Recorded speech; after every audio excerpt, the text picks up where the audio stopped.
महाराष्ट्र राज्य मार्ग परिवहन महामंडळ पलूस आगार सांगली विभाग 2013 पासून स्थापन झाला। एसटी डेपोमध्ये 40 एसटी बस आहेत।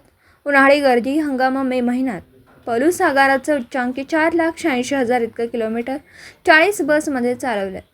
त्याचं एकूण उत्पन्न 2,65,00,000 इतकं मिळालं।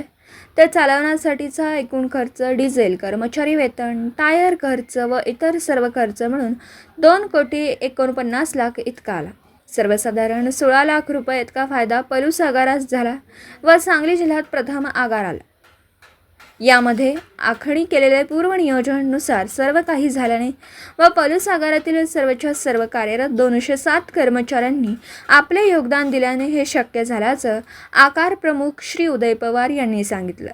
त्यामुळे आगारातील सर्व कर्मचाऱ्यांचं अभिनंदन आगार प्रमुख उदय पवार यांनी केलं। आगारास फायदा झाल्याच्या निमित्त आगारातील चालक, वाहक, यांत्रिक कर्मचारी, प्रशासकीय कर्मचारी तसेच सर्व पर्यवेक्षक कर्मचारी यांना जिलेबी वाटप करून आनंदोत्सव साजरा केला। इथून पुढे देखील अशाच पद्धतीने पलूस आगारातील सर्व कर्मचारी प्रवाशांची सेवा करून महामंडळाचं उत्पन्न वाढीसाठी तत्पर राहतील अशी आशा व्यक्त केली। मे महिन्यामध्ये पलूस आगाराच्या बसनी तालुका अंतर्गत तसेच जिल्हा व जिल्हाबाहेर वाहतूक केल्याने नाशिक, नांदेड, त्र्यंबकेश्वर, छत्रपती संभाजीनगर, पुणे तसेच पलूस, सांगली व पलूस इस्लामपूर या मार्गासह ग्रामीण मार्गावर बसेसमधून प्रवाशांनी प्रवास करण्यास पसंती दिल्यामुळे सर्वसाधारण 6 लाख प्रवाशांनी मे महिन्यामध्ये प्रवास केला।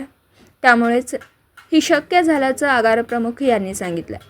प्रवाशांचे देखील आभार मानले व इथून पुढे देखील प्रवाशांची सेवा करण्यासाठी आम्ही कटिबद्ध आहोत असं आगार प्रमुख यांनी आपलं मत व्यक्त केलं। दिवसभरातील घडामोडींचा आढावा घेण्यासाठी पाहत रहा N24 मराठी न्यूज चॅनल।